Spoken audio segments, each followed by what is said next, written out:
महाराष्ट्र की सियासत में होने जा रहा है क्या सबसे बड़ा खेल।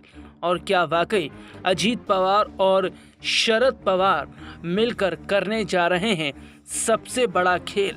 आखिरकार क्या खिचड़ी पक रही अजीत पवार और शरद पवार के बीच में। दरअसल हाल ही में जिस तरीके से अजीत पवार और शरद पवार की मुलाकात हुई है उसके पीछे कई राजनीतिक एजेंडे बताए जा रहे हैं। इतना ही नहीं, अपने दर्शकों को यहाँ पर यह भी बता दें कि अजीत पवार के मंच साझा करने के बाद एक प्रतिक्रिया आई है। चाचा भतीजे की जोड़ी एक पखवाड़े में दो मौके पर मिले। नवीनतम बैठक में वसंत दादा शुगर इंस्टीट्यूट के अधिकारी शामिल हुए थे। बैठक के बाद अजीत पवार ने स्पष्ट किया कि उन्होंने और शरद पवार ने कृषि और चीनी उद्योग में कृत्रिम बुद्धिमत्ता AI पर चर्चा की। बैठक को लेकर जारी चर्चाओं को अधिक तवज्जो नहीं देते हुए मिटकरी ने कहा कि अजीत पवार और शरद पवार कई शैक्षिक और सहकारी संस्थाओं के सदस्य हैं। मिटकरी ने अकोला में एक मराठी समाचार चैनल से कहा, दोनों मतदाताओं के पास महाराष्ट्र के विकास के लिए एक दृष्टिकोण है। इस बैठक के पीछे कोई राजनीतिक मकसद होने की जरूरत नहीं है। उन्होंने कहा कि अगर दोनों नेता एक साथ आते हैं तो एनसीपी और एनसीपी के कार्यकर्ता बहुत खुश होंगे।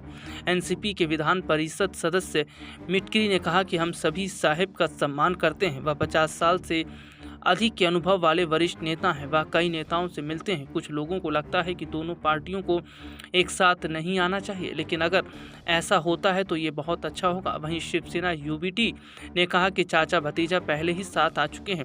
अटकलों पर प्रतिक्रिया जताते हुए महाविकास आघाड़ी घटक कांग्रेस ने कहा कि ऐसी बैठकें सार्वजनिक हित में आयोजित की जा सकती हैं। जरूरी नहीं कि राजनीतिक कारणों से। राज्य के सत्तारूढ़ खेमे की ओर से शिवसेना के मंत्री संजय शिरसाट ने कहा कि उन्हें आश्चर्य नहीं होगा यदि शरद पवार और अजीत पवार अपने मतभेद भुलाकर हाथ मिला लें। शिरसाट ने कहा कि अगर पवार फिर से एक हो जाते हैं तो उन्हें आश्चर्य नहीं होगा। शिवसेना सांसद संजय राउत ने कहा, दोनों पहले ही साथ आ चुके हैं। क्या आपने हमें एकनाथ शिंदे से बात करते या उनके साथ सार्वजनिक मंच साझा करते देखा है? हम मुलाकात नहीं करेंगे। हालांकि देखा जा रहा है कि जिस तरीके से उद्धव ठाकरे और राज ठाकरे एक साथ आते नजर आए हैं, तो वहीं दूसरी तरफ अजीत पवार और शरद पवार की मुलाकात भी बहुत कुछ महाराष्ट्र की सियासत में बदल सकती है।